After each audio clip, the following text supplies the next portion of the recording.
Tayo sa Panginoon, siya'y awitan at ating purihin.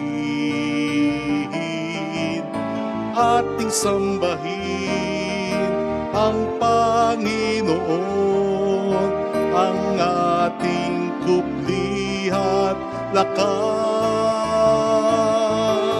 Lumapit tayo sa Panginoon, siya'y awitan at ating purihin. Lumapit tayo sa Panginoon, siya'y awitan at ating purihin. Lumapit tayo sa Panginoon. Sa ngalan ng Ama at ng Anak at ng Espiritu Santo. Amen. Sumainyo ang Panginoon. At sumaiyo rin. Lumapit tayo sa Panginoon at dinggin ang kaniyang mga inuutos sa atin upang tayo maging marapat, halina't magsisimula para sa ating mga kasalanan at pagkukulang. Tayo pong lahat, inaamin ko sa makapangyarihang Diyos at sa inyo mga kapatid na lubha akong nagkasala sa isip, sa salita, sa gawa, at sa aking pagkukulang.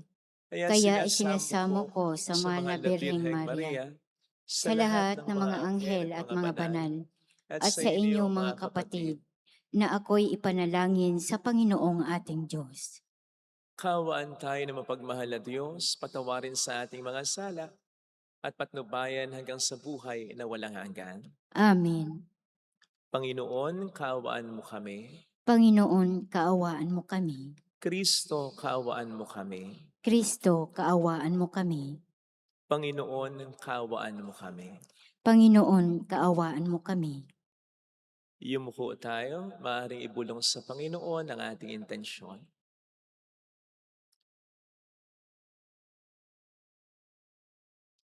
Pagdasal natin ang ating bayan, ang mga tumutulong sa ating simbahan. Manalangin tayo. Ama naming makapangyarihan, ang iyong dumadalangin sambayanan ay matapat mo nawang lingapit subaybayan upang makita namin ang dapat gampanan at para rito'y magkaroon kami ng kakayanan. Sa pamamagitan ni Jesucristo kasama ng Espiritu Santo magpasa walang hanggan. Amen.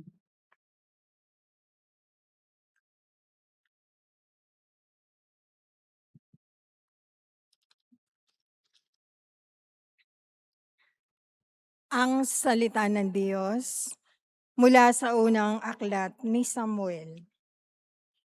Noong mga araw na iyon, si Samuel ay patuloy na naglilingkod sa Panginoon. Nang panahong iyon, bihira nang marinig ang tinig ng Panginoon at bihira na rin ang mga pangitain. Malabo na noon ang mata ni Eli. Minsan, namamahinga siya sa kanyang higaan. Si Samuel na may natutulog sa templo, sa may kaba ng tipan. Nang magmamadaling araw na, siya'y tinawag ng Panginoon, "Samuel, Samuel." Po, sagot niya. Patakbo siyang lumapit kay Eli at sinabi, "Bakit po?" Sinabi ni Eli, "Hindi kita tinatawag, mahiga ka na uli." Nagbalik nga siya sa kanyang higaan.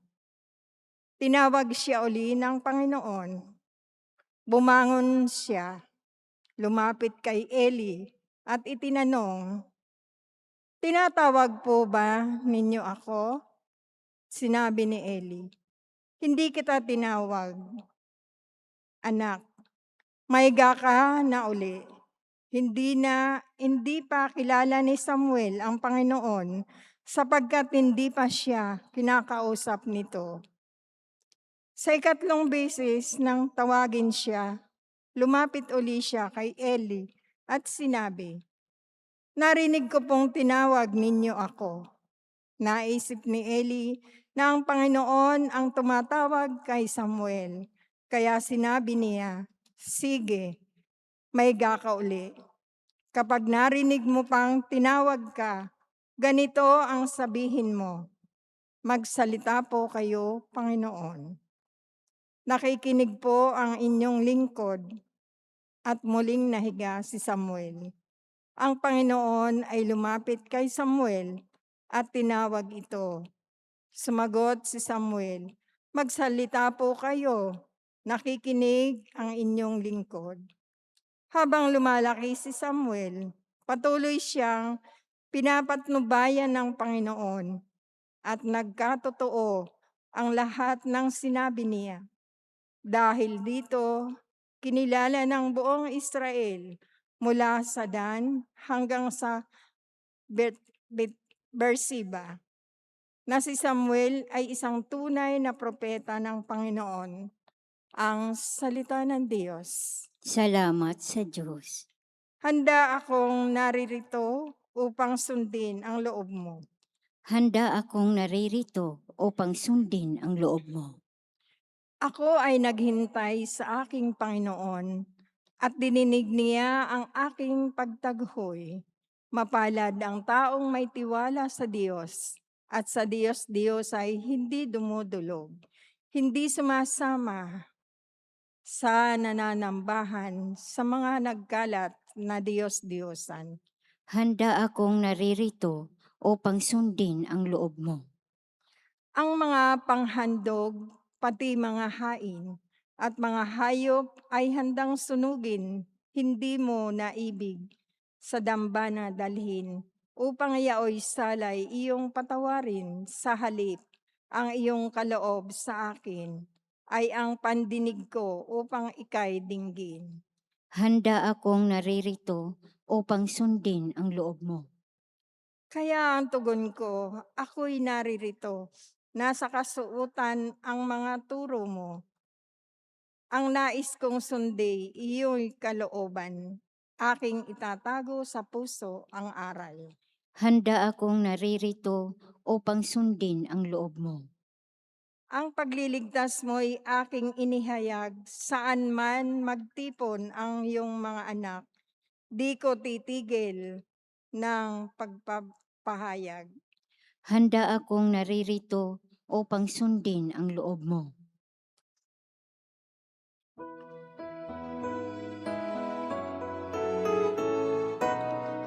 Alleluia, alleluia, alleluia, alleluia. Alleluia, alleluia, alleluia, alleluia.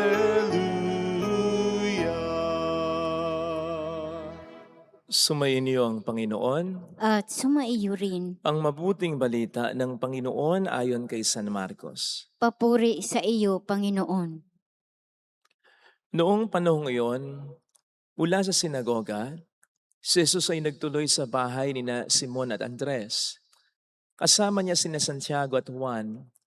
Nakaratay noon ang biyanan ni Simon Pedro dahil sa matinding lagnat at ito'y agad nilang sinabi kay Jesus.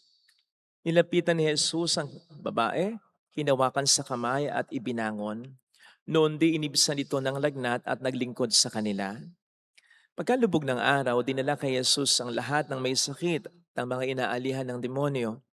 At nagkatipon ang buong bayan sa may pintuan ng bahay, pinagaling niya ang maraming may sakit, anuman ang kanilang karamdaman at nagpalaya siya ng mga demonyo. Hindi niya hinayaang magsalita ang mga ito sapagkat alam nila kung sino siya. Madaling araw pa'y bumangon na si Jesus at nagtungo sa ilang napuok at nanalangin. Inanap siya ni Simon at ng kanyang mga kasama. Nang siya ay matagpuan, sinabi nila, "Hinahanap po kayo ng lahat." Ngunit sinabi ni Jesus, "Kailangang pumunta rin naman tayo sa mga kalapit bayan upang makapangaral ako roon. Ito ang dahilan ng pag-alis ko sa Capernaum." At nilibot niya ang buong Galilea na nangangaral sa mga sinagoga at nagpapalayas ng mga demonyo. Mga kapatid, ang mabuting balita po ng Panginoon. Pinupuri ka namin, Panginoong Hesukristo. Welcome sa Our Lady of Lazaret Quasay Parish, kung saan ayos lang pong umiyak. Samahan tayo ng mahal na ina sa pag-iyak at sa pagdarasal upang maging maayos ang lahat. Pamilyar po ba kayo sa phrase na Sacrament of the Present Moment? Ito po ay kinoin daw ng isang 6th century French Jesuit priest na ang layon ay i-highlight ang katotohanan ng ang Diyos ay kumikilos sa bawat sandali ng ating buhay. Ang sabi po ng paring ito sa kanyang libro na ganito rin ang pamagat sa wikang Ingles, there is no moment in which God does not present Himself under the cover of some pain to be endured, some consolation to be enjoyed, or of some duties to be performed.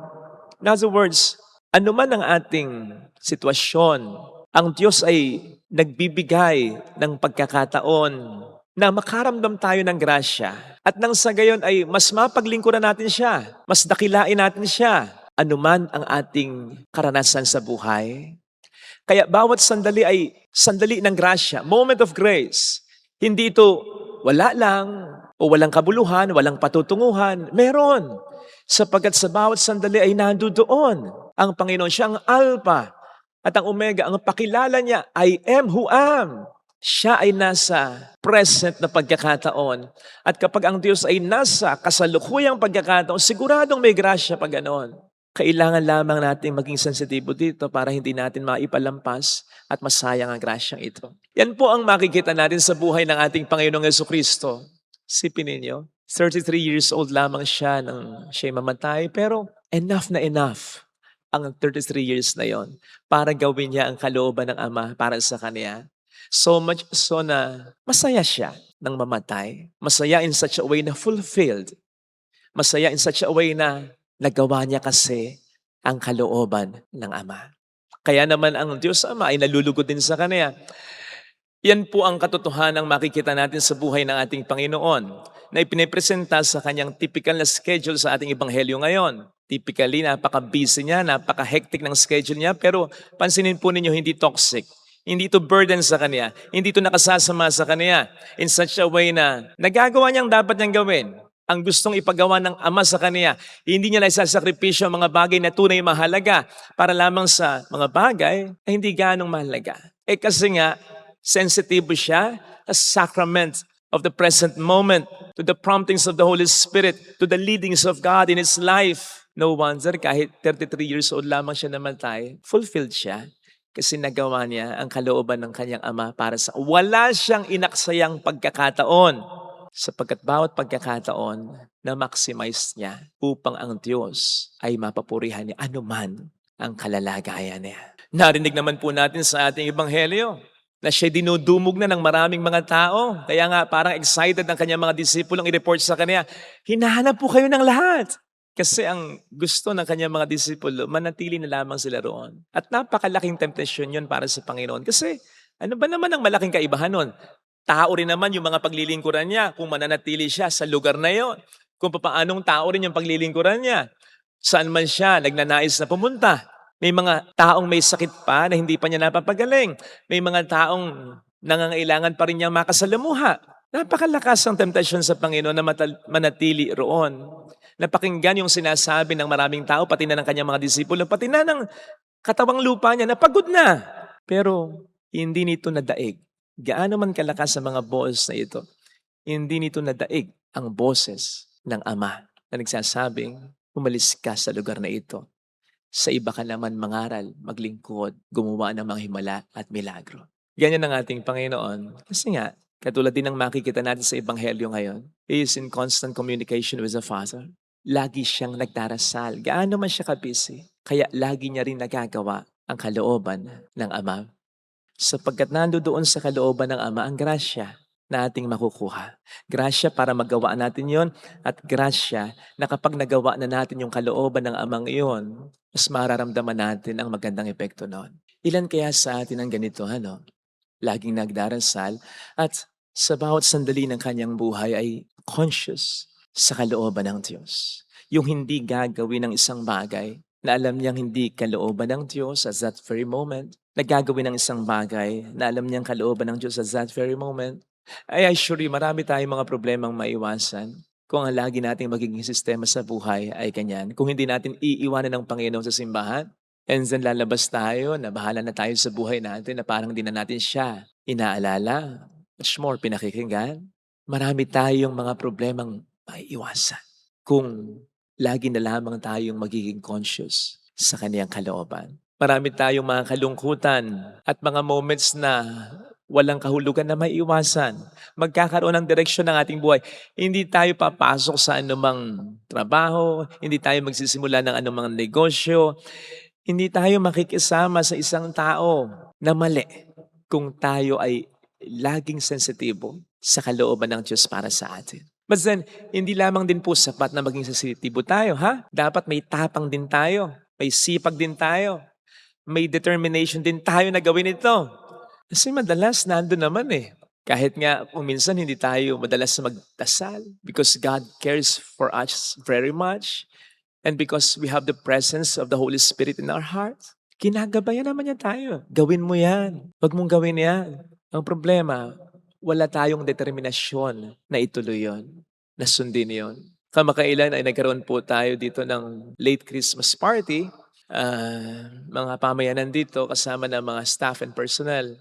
Dahil tapos na naman yung programa, pumanik na ako sa aking kwarto. Pero bago ko matulog, tinignan ko muna yung CCTV. At nakita ko yung driver namin, parang wala na sa kondisyon. Lasing na. Hindi ko nga alam kung bakit may alak pala. Anyway, naisip ko, wag nang paalisin to, wag nang pauwiin ito. Kasi nga, lasing na. In fact, bago ako pumanik, hindi na siya ang pinag-asikaso ko sa gate. Tulad ng lagi kong nakasanayan. Kasi nga, nakita ko, na-sense ko, lasing na. Iba na ang aking in-assign. So, meron na akong inkling. Hindi na dapat magkatiwalaan kasi nga lasing na. So dapat pigilan lang umuwi siya. Also, bigla ko rin naisip, kasama naman yung anak, he'll be fine. Pero bigla ko rin naisip, hindi nga napigilan ng anak na uminom yung ama eh. Yun lang. Kahit na may prompting na yon, kahit na may pagkasabi sa akin ang Panginoon, mas pinangibabaw ko yung pagod ko, yung antok ko eh. Ayun, natulog ako. Yun nga nangyayari, may na-aksidente. So hindi sapat na napapakinggan lang natin. Dapat sinusunodin natin. Ganun ang Panginoon. Hindi lang niya pinakikinggan ang kalooban ng Ama. Sinusunodin din niya. Kahit nga kung minsan ay malabo rin para sa Kanya. Basta sigurado siya, ito yung kalooban ng Ama, ginagawa niya. Kaya sana mga kapatid, maging ganito rin tayo. Maging matapang, maging masipag, maging determinado rin tayong gawin ang kalooban ng Ama. Besides, kung sigurado tayong ito'y kalooban ng Ama, anong ikatatamad, ikatatakot, ikalulungkot natin? Gawin natin. Ang maging response natin ay yung naging response ng propeta sa ating first reading. Speak, Lord, your servant is listening. Mangusap po kayo sa akin, nakikinig ako. Pag sinabing nakikinig ako sa Biblia, ibig sabihin din nun, susunod ako.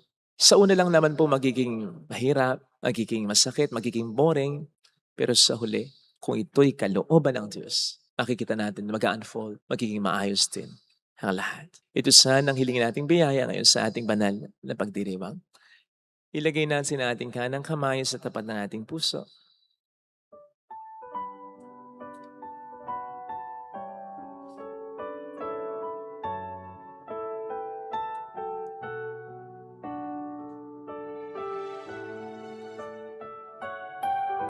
Awitin natin. Alam kong may magagawa ang Diyos. Alam kong may magagawa Makapangyarihan siya. ang Diyos. Alam kong may magagawa ang Diyos. Alam kong may magagawa Walang imposible sa Kanya. ang Diyos. Kung ako'y magtatapat, Kung ako'y magtatapat sa Kaniya'y maglilingkod.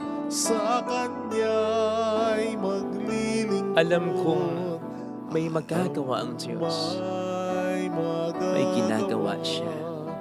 Naniniwala ako. Alam kong diringgin ng Diyos ang samo ko sapagkat anak niya ako. Alam niya ang ang kalalagayan. samo ko. Alam kong di rin kinang Diyos ang samo ko. Alam kong di rin kinang Diyos ang samo ko. Kung ako'y magtatapat, Kung ako'y magtatapat, sa Kaniya'y maglilingkod. sa Kanya'y maglilingkod. Alam kong di rin kinang Diyos ang samo ko. Di rin kinang Diyos Pumikit tayo. ang samo ko. Panginoon, patawad sa mga pagkakataong hindi kami sumusunod sa iyong kalooban at sa mga pagkakataong hindi ka namin pinakikinggan. Meron pa kaming tapang ng loob kung minsan nasumpatan ka, bakit nangyari ito, manisin ng ibang tao. Kami rin naman din ang may kasalanan. Panginoon, tulungan mo po kami na panaigin ang kalooban mo, hindi yung kalooban namin, hindi rin yung pagmamahal namin sa tao, kundi yung pagmamahal namin sa iyo. Sapagkat magiging mali anumang pagmamahal namin sa sino man kung hindi ito naaayon din naman sa kalooban mo. Tulungan mo po kami. Hallelujah!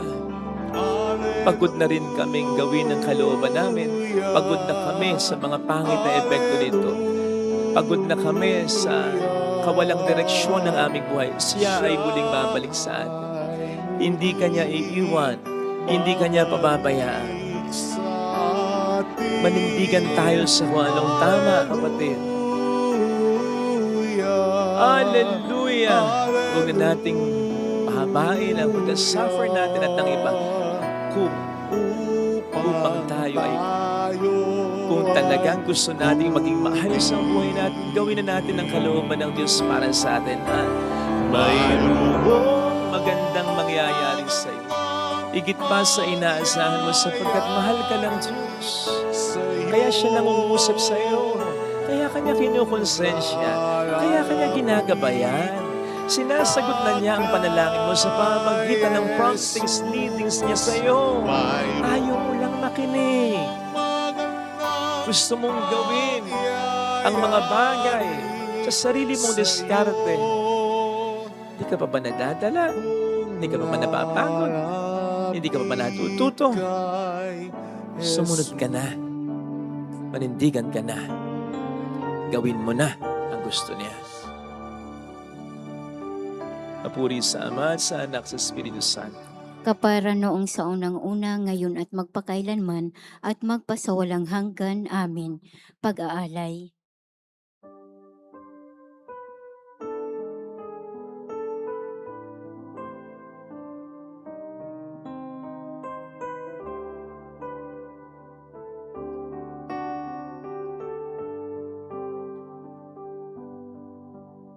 Mula sa lupa at bunga ng paggawa, ang tinapay na nagbibigay buhay. Mula sa ubas na alak, binigaw upang magbigay lakas. Kapuri-puri ka, Diyos Amang lumikha ng sanlibutan. Sa kabutihan mo, narito kaming nag-aalay sa gisag ng alak at tinapay. Basbasan mo kasama ang aming buhay. Manalangin tayo, pang ating handog ay maging kalugod-lugod sa Diyos Amang makapangyarihan. Tanggapin nawa ng Panginoon itong pagkakain sa iyong mga kamay, sa kapurihan niya at karangalan sa ating kapakinabangan at sa buong sambayanan niyang banal. Ama naming lumikha, ang paghahaing ito ng iyong sambayanan ay iyong marapatin ngayon paunlakan, pakundangan dito mapasa amin nawa ang iyong kabanalan, at ang masugid naming dalangin ay iyong pagbigyan, sa pamamagitan ni Jesucristo, kasama ng Espiritu Santo magpasa walang hanggan. Amen. Sumainyo ang Panginoon. At sumaiyo rin. Itaas sa Diyos ang inyong puso at diwa. Itinaas na namin sa Panginoon. Pasalamatan ng Panginoong ating Diyos. Marapat na siya ay pasalamatan. Ama naming makapangyarihan, tunay ngang marapat na ikaw ay pasalamatan sa pamamagitan ni Hesukristo na aming Panginoon. Sa dakilang pagtubos niya sa amin ang kasalanan at kamatayang aming pasanin, ay binalikat niya upang kami palayain at maitampok sa iyong luningning. Siyang nagtanghal sa amin bilang liping hinirang pari at haring lingkod sa iyong kamahalan. Mula sa kadiliman kami iyong tinawag upang makasapit sa iyong liwanag, bilang iyong angkang may tungkuling maglahad ng iyong dakilang pag-ibig sa lahat. Kaya kaisa ng mga anghel na nagkisiawit ng papuri sa iyo ng walang humpay sa kalangitan, kami nagbubunyi sa iyong kadakilaan. Santo, Santo, Santo, Panginoong Diyos na mga hukbo, napupuno ang langit at lupa ng kadakilaan mo, o sana sa kaitaasan. Pinagpala ang naparirito sa ngalan ng Panginoon, o sana sa kaitaasan. Ama naming banal, ikaw ang bukhal ng tanang kabanalan. Kaya't sa pamamagitan ng iyong Espiritu gawin mong banal ang mga kaloob na ito, upang para sa amin ay maging katawan at dugo ng aming Panginoong Hesukristo. Bago niya pinagtiis ang kusang loob na maging handog, ginawa kaniya ang tinapay, pinasalamatan kaniya, pinagati-hati niya iyon, niabot sa kaniyang mga alagad at sinabi, "Tanggapin ninyong lahat ito at kanin. Ito ang aking katawan na ihahandog para sa inyo."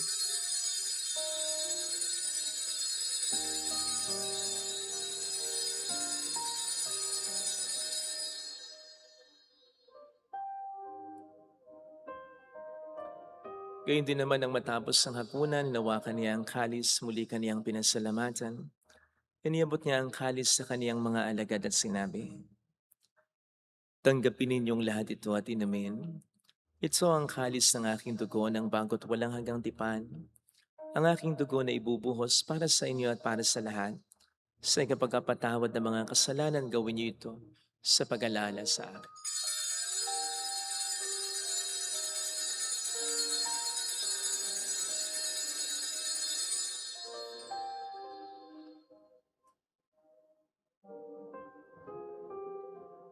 Ang misteryo ng ating pananampalataya. Si Kristo'y namatay, si Kristo'y nabuhay, si Kristo'y babalik sa wakas ng panahon. Ama, ginagawa namin ngayon ang pag-alaala sa pagkamatay at muling pagkabuhay ng iyong anak, kaya inialay namin sa iyong tinapay ng buhay at ang kalis ng kaligtasan. Kami nagpapasalamat dahil kami iyong minarapat at tumayo sa harap mo para maglingkod sa iyo. Sinasamo namin kami na magsasalo sa katawan at dugo ni Kristo ay mabuklod sa pagkakaisa sa pamamagitan ng Espiritu Santo. Ama, lingapin mo ang iyong simbahang laganap sa buong daigdig. Puspusin mo kami sa pag-ibig kay isa ni Leon na aming Papa, Janis sa aming Obispo at ang Tanang Kaparian. Alalahanin mo mga kapatid naming nahimlay nang may pag-asang sila'y muling mabubuhay, lalo ng aming mga ipagdarasal. Saglit natin ipagdasal ang ating mga kilalang yumao.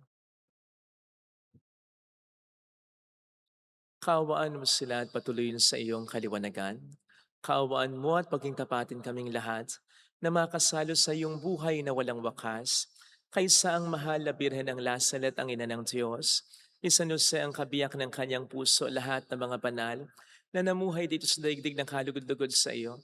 May pagdiwang nawa namin na pagupuri sa ikararangal mo sa pamamagitan ng iyong anak na aming Panginoong Hesukristo. Sa pamagitan ni Kristo, kasama niya at sa Kanya, ang lahat ng parangal papuri ay sa iyo, Diyos amang makapangyarihan, kasama ang Espiritu Santo, magpasawalang hanggan.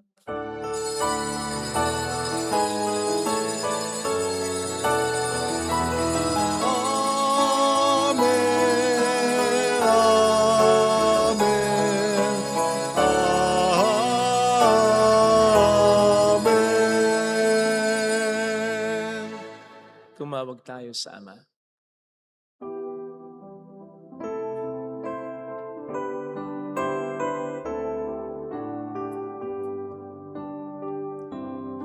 Ama namin, sumasalangit ka, ang ngalan mo mapasa amin, ang kaharian mo sundin ang loob mo dito sa lupa maranang sa langit. Bigyan mo kami ngayon ng aming kakanin sa araw. At patawarin mo kami sa aming mga sala para ng pagpapatawad namin sa nagkakasala sa amin.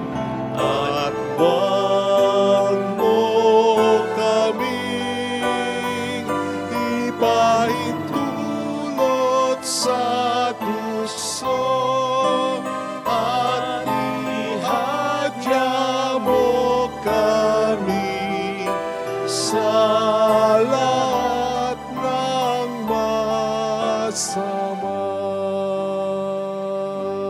Iniling namin kami adya sa lahat ng masama, pagkalooban ng kapayapaan araw-araw.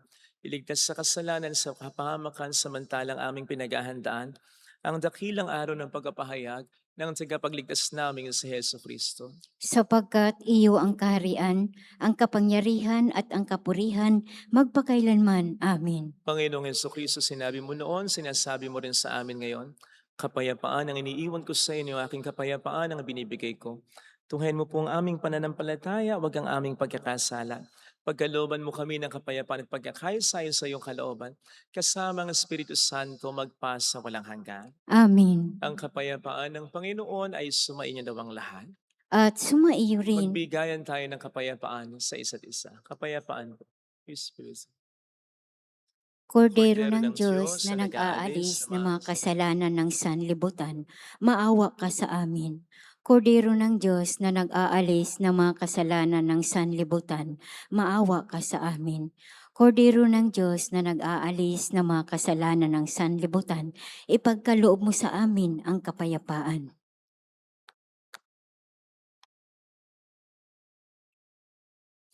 Narito sa harap natin ng Panginoon ang ating buhay at kaligtasan. Mapalad tayong inaanayahan. Panginoon, hindi ako karapat-dapat na magpatuloy sa iyo, ngunit sa isang salita mo lamang ay gagaling na ako.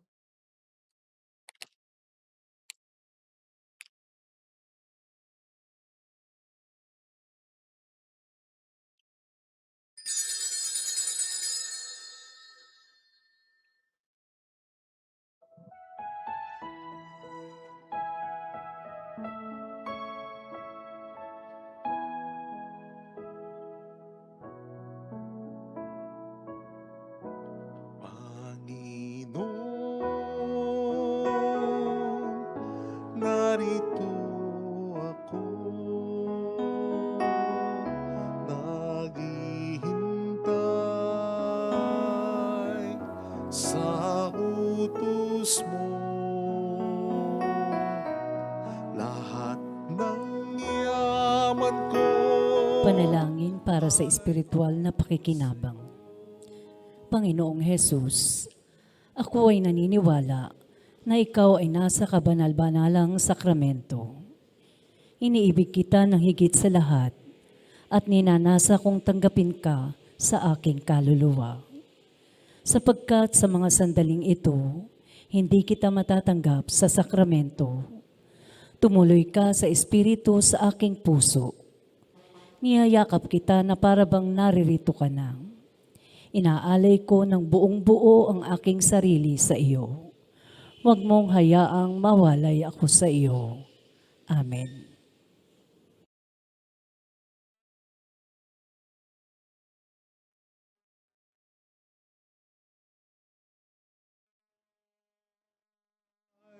sa utos mo.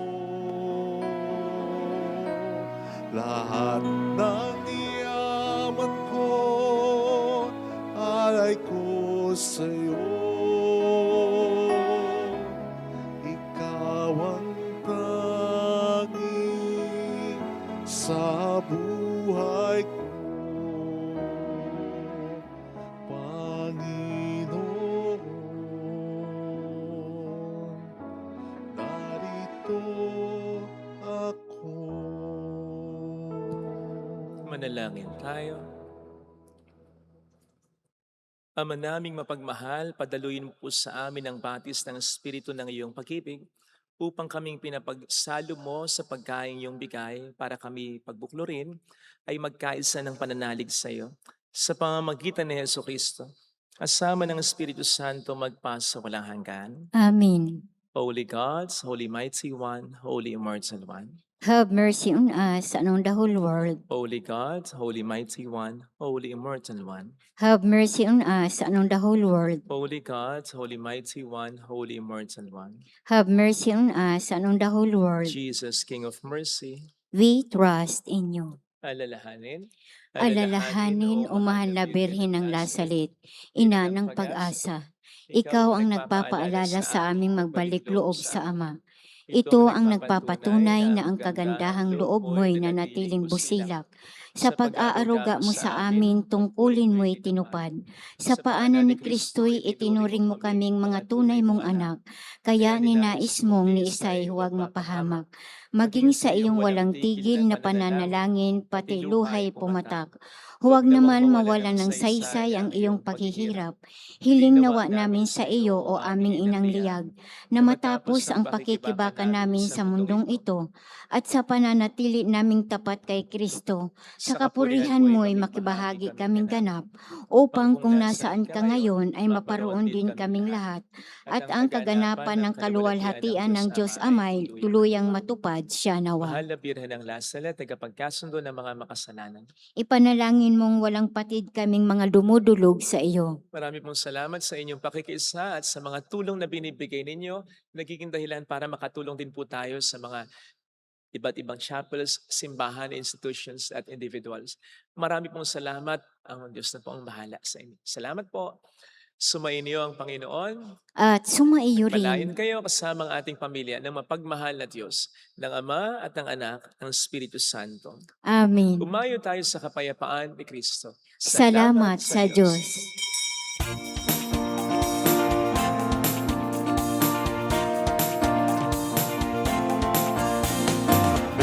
Mary, Mother of the Lord,